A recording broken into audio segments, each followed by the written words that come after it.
Hi everyone. Today is the 10th of January 2018 in New Zealand, and today I'm going to debunk the myth that women know what are the best positions to get into during birth. Now, obviously, this talk is going to be for women who labor and not for women who are having elective cesareans.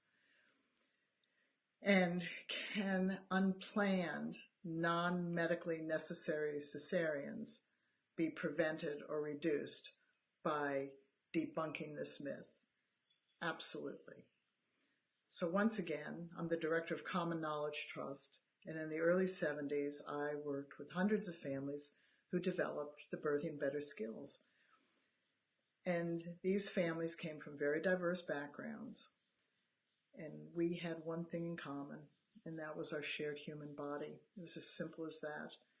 People had cultural differences, they had religious differences, they had choice or no choice differences in their local area about their obstetrician or maybe a midwife or their hospital. And there are all these factors. People's lives are individual, yet there was something that was common. And we flippantly say, well, what's common is that we're all women. Well, we are all women, but that's not really what we share in common. We share our birthing body, our pregnant birthing body, and we share that with men as well. So it's really important that we understand that Birthing Better is based on a common language of skills about our birthing body, which means positions and postures are part of that.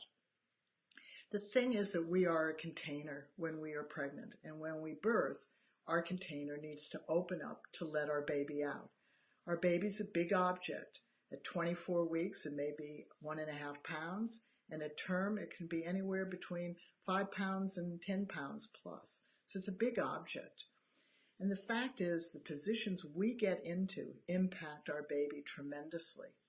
So there are two people doing the birth. There's us as women and our baby. So our baby is working to be born while we are doing the work of birthing our baby. So we want to link those two together. We want to understand the messages our baby gives us during labor contractions. And we want to pick and choose positions based on those messages. So if we give a myth that women automatically know what are the best positions because they've carried a baby, then we are assuming that every position a woman gets into, just by her own choice without skills, that the messages the baby gives her are going to always show her that she's in the right position for the baby, rather than the right position for herself. Now, our trust is in New Zealand, and New Zealand is a midwifery-led maternity system. Everybody has a continuity of care midwife. And they are looking, as a profession, to reduce medical interventions. And one of the medical interventions they want to reduce is the use of epidurals. And what are epidurals used for? They're used for pain relief, as pethidine is and gas. So one of the things they did was to do a study about effective ways to reduce pain for women who are in labor. And they came up with changing positions, that when you changed a woman's position, you could reduce her pain. And this is where the myth really digs down into, why are we saying this to one another? Okay, so if a woman is having a lot of pain in labor and her contractions are progressing, and what does it mean to have a progressing contraction? It means that the contraction starts, it begins to rise up, it has a peak, it comes down, it goes away. So a progressing contraction always has a peak. And that is the baby's message to us that there is no internal tension, that we're not bending its space in some way, and there's no compression in our container to hinder its space. So if a baby is telling us that there's either internal tension, or we're bending its space, or we're compressing its space, the contractions will space out, they'll start, but then they'll go into a plateau and just go away. Women feel this, they know this. When women say to you, I've had a long labor, they will have spent hours and hours and hours in these non-progressing contractions.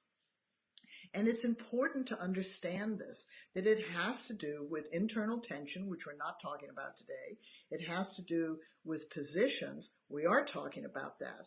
And compressing the space, we're kind of talking about that. So when the New Zealand study said that they had found ways to women not use the medical pain relief by changing positions, they got women into hands and knees position. And by golly, by gee, the pain decreased. Why did it decrease? Because the baby was saying to the woman, the position you were in before, in which you were having progressing contractions, are what I want in order to be born.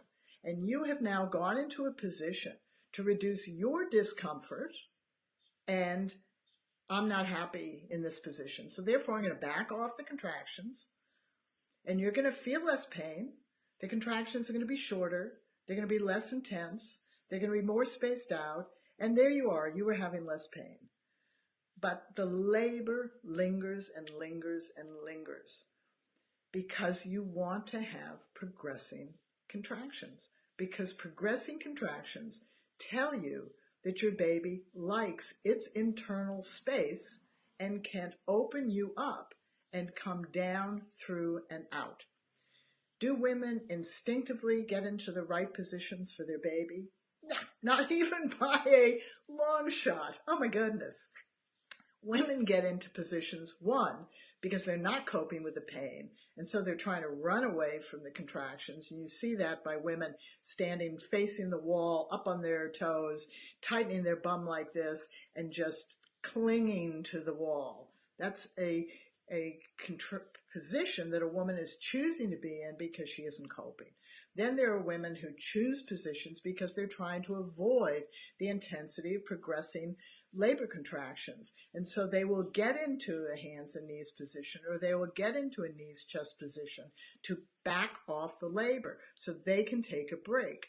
But backing off the labor means your labor is longer. So we need to understand that women think about themselves. They have not been taught societally to think about themselves in relationship to their baby. For some reason, and we kind of vaguely understand it, it's like the baby is there when it's pregnant, but it's definitely there after it's born. But it's there when you're pregnant and birthing. It's the same baby, right? But we don't read babies' body languages very well, which is a whole nother topic. So when we're in labor, we haven't been taught societally that there's this skill called reading a baby's message during a contraction. So once again, if our baby is happy inside our body as it's working to be born, and we have space inside our body, we don't have tension in there, if we are not bending its direction to come out, if we're not compressing its space, then the contractions will be progressive. That means that they will start, rise, peak, start to go away, and they will get longer, more intense, and closer together within an hour or two. Does that happen for a lot of women? No, it doesn't, because a lot of women don't know their bodies in terms of birthing bodies. So many women don't know whether they have internal tension, and there are in fact 4 types of tension. There's the conscious tension, tighten up your rectum now, that's conscious. The unconscious tension, soften your rectum. You don't even know that you're tense there. Stretching tension, your baby is stretching and pushing open the soft tissue in your bones of your pelvis, and that can cause tension. Try doing a split right now. When you get to a certain point, you feel that stretching tension, and you stop at that point.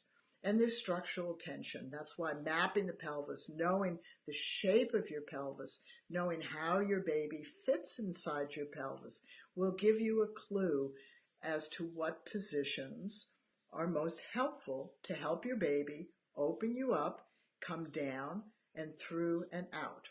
So, all of you birth coaches, all of you fathers and others who are there, if you see and hear a woman having effective contractions, where a contraction starts, It rises, it peaks, it goes away, it goes down and then goes away. If you can see that bell-shaped curve, and it can be slightly one way or the other bell-shaped curve, contractions can come on very fast or they can come a little bit slower and then peak. It doesn't matter as long as there's that bell-shaped curve. If there's that bell-shaped curve, the position that woman is in is one the baby likes. And if the contractions get longer, stronger, closer together within an hour or two, then that baby is telling you that position is fine. And a woman doesn't need to get into another position, because every time she changes positions, it takes 3 contractions for the baby to figure out how the internal space has changed. So you don't have to change positions frequently if you find a good one. You can slightly modify it, but keep your ear on whether the contractions continue to peak. If the contractions are flat, and you'll hear them, even the most inexperienced person, if you hear a peaking contraction and you hear a flat contraction, you will tell the difference. So if the contractions are flat, the woman is groaning, she's moaning, she's just getting through, and there doesn't seem to be a lot of change, then you need to help her and encourage her to get into a position that might open her up more, soften inside more, create more space, and align the top part of her body with the bottom part of her body. And then wait for 3 contractions to see whether the baby likes that change. And what will you hear in that change is that you'll begin to hear that peak of a contraction come into play, in which case you can just rock it, because you know you have now worked with your baby's efforts to be born. So don't buy into the myth that women automatically know what positions to get into in birth. They get into the positions in which they are the most comfortable, and often in doing so, they delay their labor for hours and hours and hours, which then leads to more medical care. If that's a concern to you, if you do not want interventions, you need to learn to read the contractions and make certain that you are in positions your baby likes. And if you're not coping with the natural occurring pain of contractions, you're not skilled sufficiently enough. And that's why it's so important for you to learn skills so you can cope with the progressing of labor. The contractions need to progress in order to get fully dilated, in order for your baby to come down and eventually out of your body.